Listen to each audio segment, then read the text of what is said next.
The final item of business is a members' business debate on motion 19941 in the name of Gordon MacDonald on Chain Gang Singing Group. This debate will be concluded without any questions being put, and there may be singing. Will there be singing? I don't know. We'll find out. Would those members who wish to speak in the debate please press the request to speak buttons now.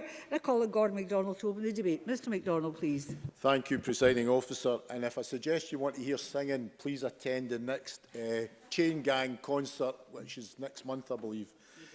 No, thank you. So I'm pleased to be able to bring this debate to Parliament. In doing so, I will take this opportunity to welcome several members of the Chain Gang Community Singing Group who are in the public gallery this evening. I visited their rehearsals at Oxgang's Library in December when they were getting ready for their Christmas concert. The short time I spent with them gave me the opportunity to hear firsthand from members how singing was helping to improve their health and provide an enjoyable social occasion. So much so that on that occasion, they even persuaded me to sing along with the choir. Yeah. And you'll not hear it again.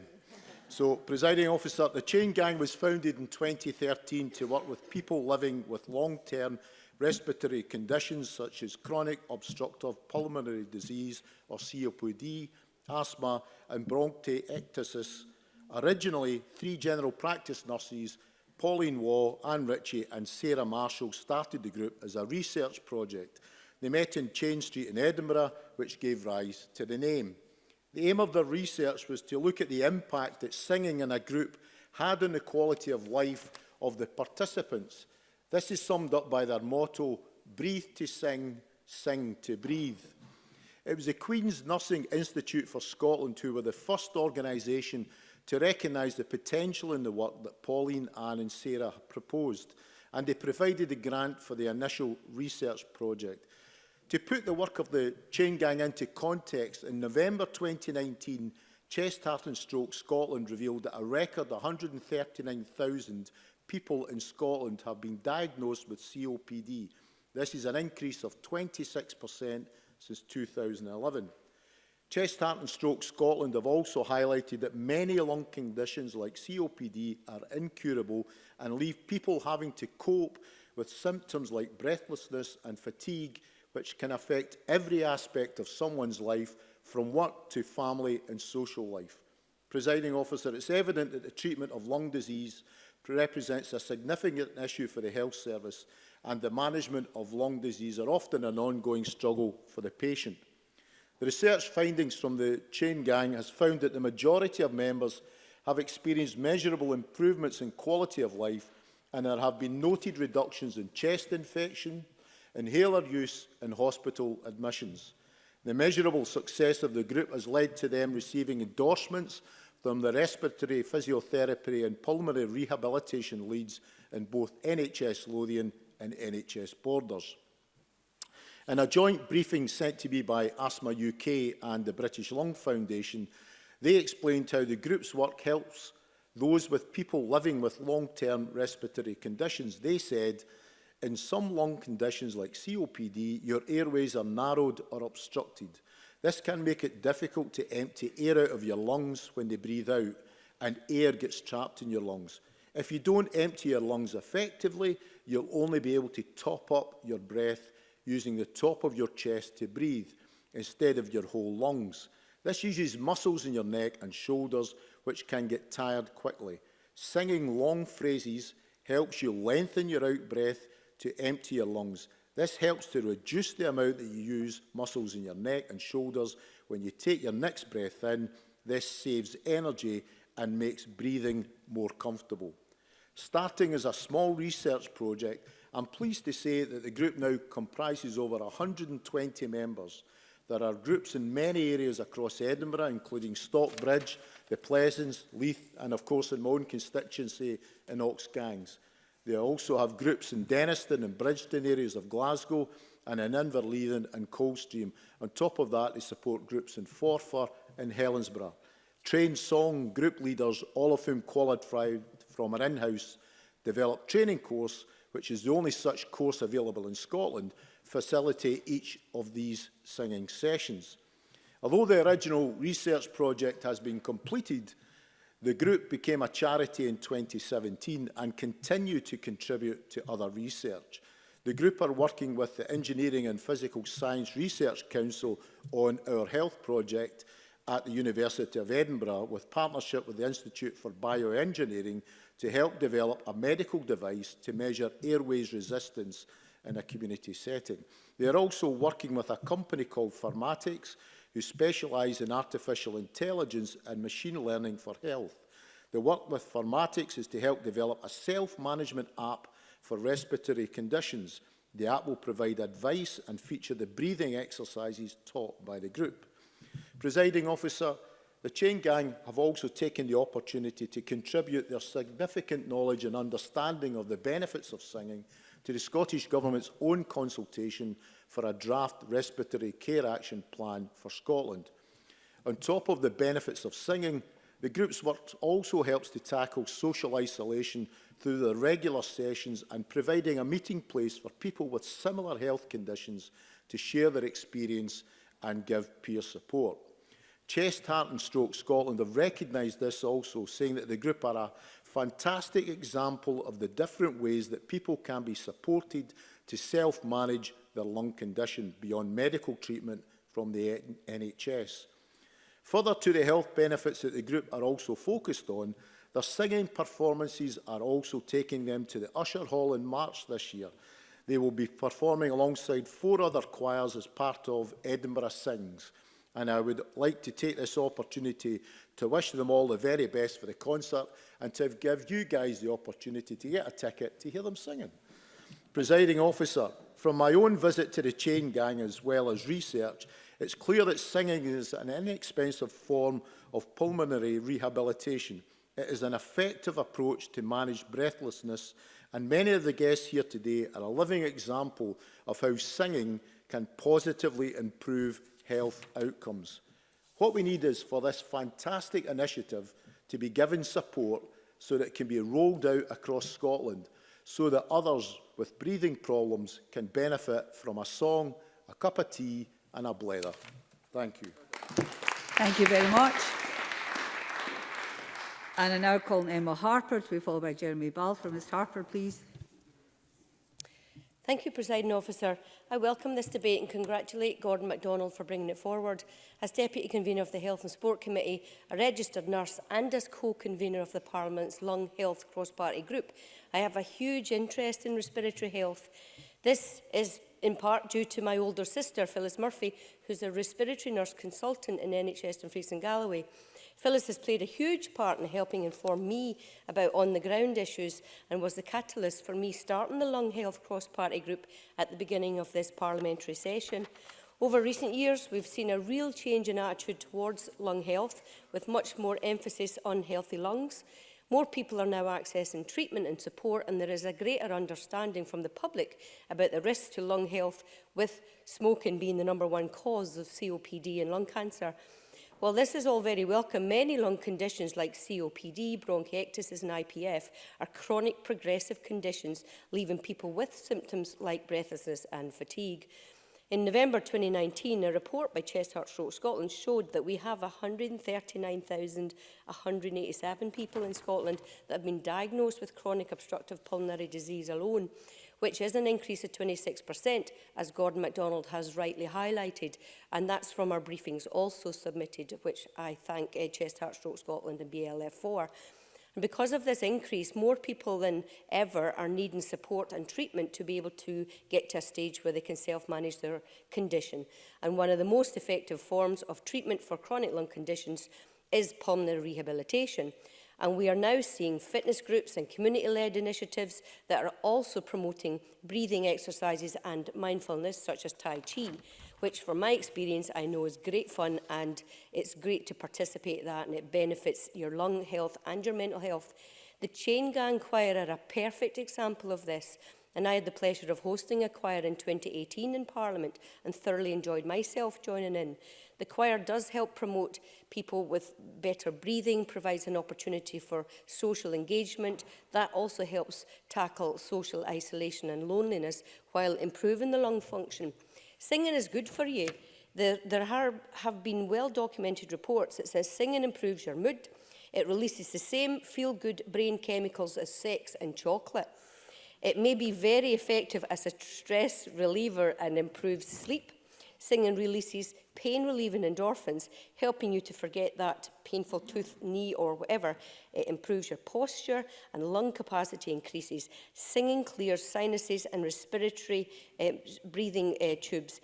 Your mental alertness improves, and singing tones your facial and stomach muscles. There are so many benefits for singing, and so I would support anybody joining in for singing, whether you've got lung ill health or not.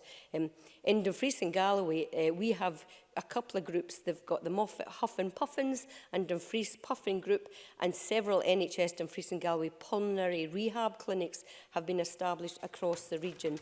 And I visited and spoke to many people who regularly attend these groups, and the positive effects of engaging with pulmonary rehab, including singing, are apparent. So the people that are engaging have a great time, and as Gordon MacDonald describes, they also have a cup of tea. So I support the chain gang process. I think it's fabulous, and I'd like to just quickly highlight the respiratory care action plan that's been developed by Dr. Tom Farden, and we will have Dr. Tom Farden present at the next cross-party group on the progress of the plan, which is under consultation. And finally, Presiding Officer, I'd like to once again thank Gordon MacDonald for bringing this debate to Chamber today, and I look forward to more chain gang participation in the future. Thank you. Thank you very much. I call Jeremy Balfour to be followed by Liam Smith. Mr Balfour, please. Thank you, Deputy Presiding Officer. Can I also congratulate Gordon MacDonald on bringing forward this debate and raising awareness of the chain gang choir and the work they do to support people with long-term respiratory conditions. And can I also welcome some of the members of the choir to the gallery this evening. When I sing Deputy Presiding Officer, I think I sound like Freddie Mercury, or on a good day like Frank Sinatra. Sadly, the reality is very different. Indeed, as a child in primary school, I was asked to leave the choir by my music teacher, who suggested my talents lay elsewhere. Despite not being able to hold a note and being completely tone deaf, I recognise that singing can be life-affirming, especially as part of a large group. Back in 2013, as we've heard from Gordon MacDonald, a group of general practitioner nurses here in Edinburgh set up the original chain gang choir as a research project. The findings confirm that bringing together a group of people with a shared medical condition to sing in a choir had physical, social and mental health benefits. Singing provided rehabilitation and resulted in improvements in the quality of life for the majority of their members. There have been a number of studies that have looked at the benefits of group singing for people diagnosed with COPD and reveal encouraging results in relation to improved lung function and quality of life. People with COPD who join singing groups say that singing regularly reduces their feelings of being short of breath, helps them to feel more in control of their breathing, and helps them to manage the symptoms better. COPD is the collective name, as we understand, for a number of lung conditions which cause breathing difficulties, such as chronic bronchitis, chronic obstructive airway disease, and it is the second most common lung disease in the UK, behind asthma. It mostly affects middle-aged and older adults who smoke, with the symptoms getting worse over time. This can result in sufferers being limited in carrying out their normal activities. As in 2019, there are now over 139,000 people in Scotland living with the condition. This figure represents an increase of over a quarter over the last decade in the number of people diagnosed with this incurable lung condition, and has led Chest, Heart and Stroke Scotland to call for the Scottish Government to commit all patients having the right to access the appropriate services at the appropriate time. I understand that the Tweed Valley Chain Group celebrated its first birthday by singing in the Scottish Parliament at a reception held by Chest, Heart and Stroke Scotland to launch the report on the need for more services across Scotland. The report highlights the benefits of rehabilitation for the NHS by having people stay well and self-manage their condition, and thereby reducing the number of hospital admissions, halving the time spent in hospital and reducing the rate of death.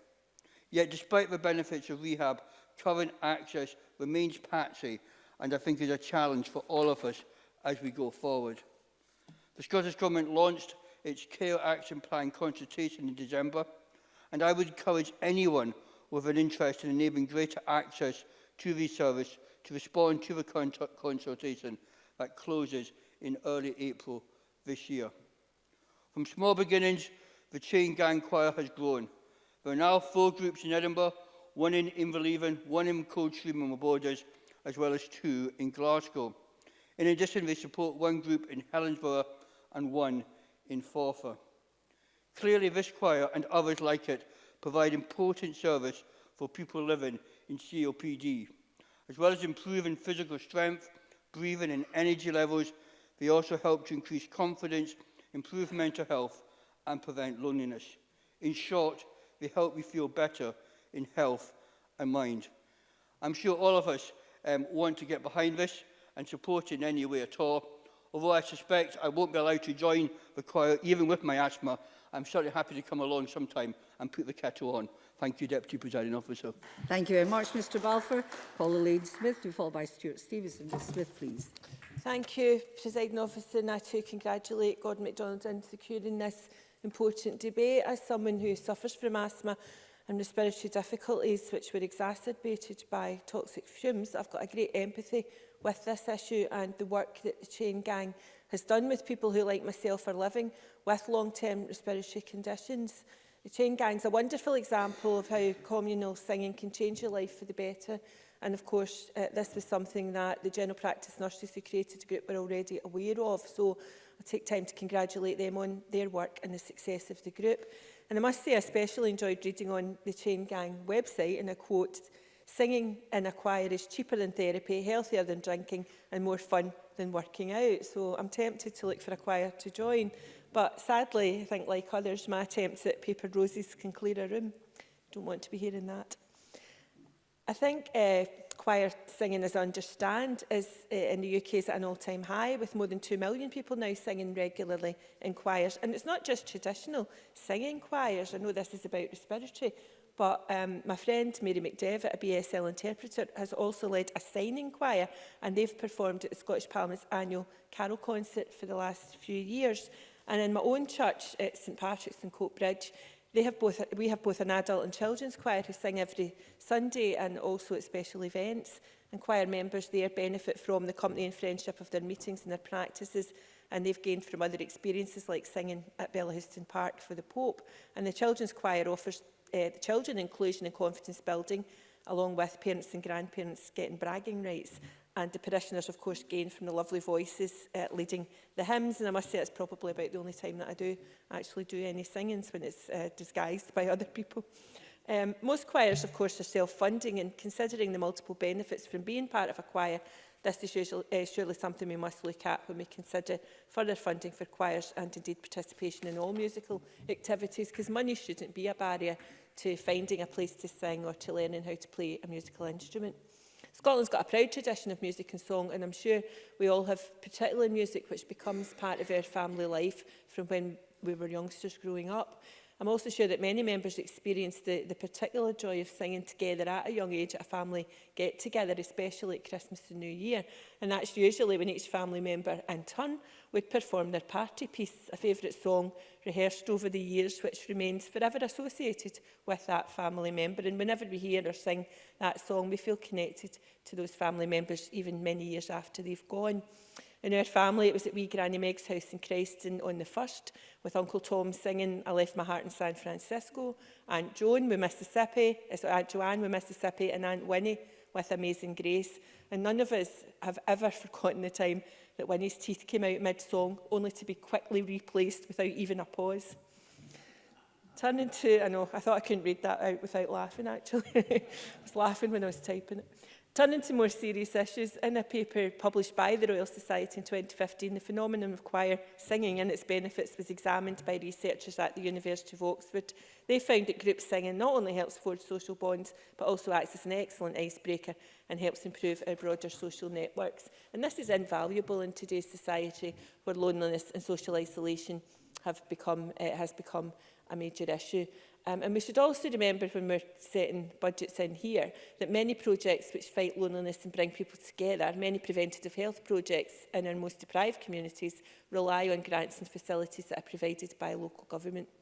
Since medical research has also shown that a good social network can have significant health benefits, we shouldn't underestimate the positive benefits of the social bonding that choirs encourage. Singing is particularly beneficial for improving breathing, posture and muscle tension, as we've already heard. And listening and participating in music has also been shown to be effective in pain relief, possibly due to the release of neurochemicals similar to those released after intense exercise. And I know that I would probably choose a good sing-along rather than an hour on an exercise bike, Presiding Officer. Since singing clearly provides an inclusive means of bettering our mental and physical health, I hope that the Cheyne Gang will be able to continue to grow right across Scotland. And once again, I thank Gordon MacDonald for providing the opportunity to debate this important issue this evening. Thank you. Thank you, Ms Smith. And I call Stuart Stevenson, last speaker in the open debate. Mr Stevenson. Thank you, Presiding Officer. And like others, let me thank Gordon MacDonald for the opportunity to recognise the Cheyne Gang singing group. Let me also, like others, say that I am paid to remain silent when singing is part of it. But I suggest I can do a bit of whistling and humming as background to the singing, because that's equally good for the lungs. So maybe a portable session with me as background humming might be an answer. Elaine Smith referred to how this is a very inexpensive way of helping people with pulmonary rehabilitation. So therefore I would expect that the health service will be signing up for this with great enthusiasm. But there are practical issues around this. I too was diagnosed as a sufferer from what was then described as bronchospasm in the 1940s, and was treated with a horrible little M&B tablet, which was delivered to me in a spoon wrapped in tomato jam. To this day, I'm a little bit averse to having tomato jam, although it's not clear whether that was bronchitis or asthma or what the condition that was being treated for was, but it was one that continued into my adult life, but no longer does. In my case, because my father, who was a GP, taught me hypnotism, which we might now call mindfulness, which I'm able to use my psychological skills to stop it happening. My medical practice thinks I should have an inhaler with me at all times. Haven't had one for 30 years, too bad. But the bottom line is that singing helps us in particular to avoid the rapid breath stacking pattern of breathing, dynamic hyperventilation of lungs, which reduces the inspiration of air. Because, of course, when you've got an attack, you think you can't breathe in, whereas the reality is you can't breathe out. And, of course, our lungs can hold 3 litres of air, but our breathing is about 500 mil.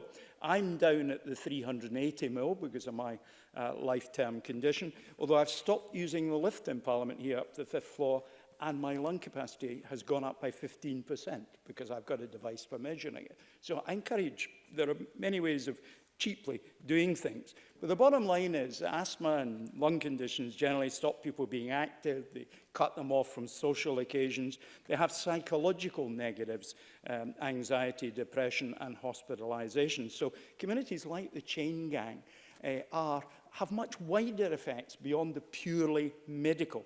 They have social benefits, which we should encourage as well. Now, there are 8 million people in the UK diagnosed with asthma.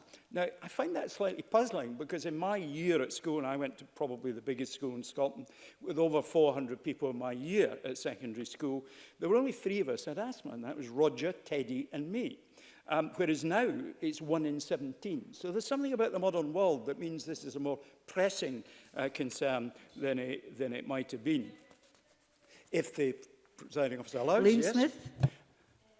Thank the member for taking the intervention. And on that issue, just last week, it was discovered that although more boys might have asthma, actually more women than men are dying of asthma, which is a point that I think needs looked at, and I have put some questions down about it. Stuart Stevenson. A very interesting point that I wasn't aware of, so thank you to Elaine Smith for bringing it up. It's worth saying in the previous session of Parliament, one of our colleagues suffered from COPD. I won't name him because it wasn't necessarily generally known, but you could see the suffering that individual was experiencing from time to time. Fortunately, they're continuing to experience good life after Parliament. Now, of course, tobacco has been a contributor to improving things as smoking rates have come down, because it's always been a trigger, although it was always one of the ironies of tobacco that it froze the cilia in your bronchial tubes and actually initially made you feel better, not worse, which is a very curious and unhelpful thing. But pulmonary rehabilitation as an education programme, part of physical exercise, other things, is a good way to go about things. It's worth saying, of course, that we've moved on terrifically. In the 1940s, when I was first diagnosed, the treatment was that M&B tablet, and you went out in the street when there was a tar wagon around because it was thought the tar fumes were helpful. It's rather doubtful whether that was actually the case. But there were many myths, and I think some of these endure to the present day. The Scottish Government's plan to improve pulmonary rehabilitation through its respiratory care arm is to be welcomed, but the chain gang and community groups across Scotland who are in the front line and will recognise the value to their communities of leading the way in which they're doing is something to be utterly commended, and I'm astonished and delighted to hear about their work as somebody who I think I now should describe as a former asthmatic. Thank you very much. And I call Claire Hawkey close to the Government Minister, please. Thank you very much, Presiding Officer, and I am delighted to respond on behalf of the Government to this debate. And I also wish to add my thanks to Gordon MacDonald for lodging this important motion. What a pity we didn't get the opportunity to hear him sing. Perhaps another time. Presiding Officer, there is increasing research. If you just pause there, Minister, if at the end of the meeting and I close proceedings, those in the gallery wish to give us a little turn, then they can. They're not wanting to do it, I don't think, Minister. But I've given you the offer once I close proceedings. Minister. Thank you, Presiding Officer. So long as I don't have to join in, like some of my colleagues here, I could quite easily clear a room when I start singing. There's increasing research showing that singing in a choir can benefit people in a number of different ways. As well as being enjoyable, it brings people together, supporting physical and mental well-being. In particular, a growing body of research suggests that group singing is especially good for people living with long-term lung conditions, such as COPD. And we've heard from people that singing reduces their feelings of being short of breath, helps them to feel more in control of their breathing, and helps them to manage their symptoms better. And I want to commend the Chain Gang for their great work. It's fantastic to hear that they help more than 100 members in Edinburgh, Leith, Inverleithen, Helensburgh and Forfar, as well as areas of Glasgow, close to my own constituency, and a group in Coldstream. The British Lung Foundation and Chest and Heart Stroke Scotland also support many other singing groups across Scotland. And I would encourage members to look at the Local Information System for Scotland, ALICE, which is funded by the Scottish Government through the Health and Social Care Alliance. ALICE is a web-based resource that maps community assets and connects people living with long-term conditions with sources of help and support within their communities, including many singing groups across Scotland. I know that Chain Gang is part of this great resource. Presiding Officer, singing is an excellent example of helping people self-manage their conditions. Scotland has been a world leader in supporting people to live well and on their own terms with whatever conditions they may have, since our self-management strategy was published in 2008. And self-management puts people living with long-term conditions in the driving seat of their care. One key element of self-management for people with COPD is pulmonary rehabilitation. And this evidence-based programme is already a key recommendation in national clinical guidelines, and we want NHS boards to increase patients' access to it. We are going to do that through our implementation of the first respiratory care action plan for Scotland. The draft plan, which sets out key priorities in prevention, diagnosis and treatment of long-term respiratory conditions, is now published for consultation. We know that true change will only happen through working with others, hearing from their experiences, good and bad, and learning about what we could do differently and what we must do better. So I am really pleased to hear this evening that Cheyne Gang members have fed back their experiences through the consultation. We must also ensure that we focus on preventing the development of long-term respiratory conditions where we can. And this goes far beyond those organisations providing care and treatment. The future of our ability to live well rests with all parts of society. And we must break through the traditional boundaries and ensure that health, good health, is everybody's business. As we progress with our vision for public health reform, we will continue to work across other parts of government as we strive to improve air quality, provide warm homes, tackle fuel poverty, and continue to support people to stop smoking and eat healthily. In closing, I want to recognise the strong and dynamic third sector in Scotland, which plays a crucial role in the well-being of our communities. Cheyne Gang is no exception. And that's why I praise the fantastic work of this group. And I'm grateful to their staff and volunteers for everything that they do to make that work possible. Thank you. That concludes the debate, and I close this meeting of Parliament. Right, Lauren, when you go, son, come on. She challenged you.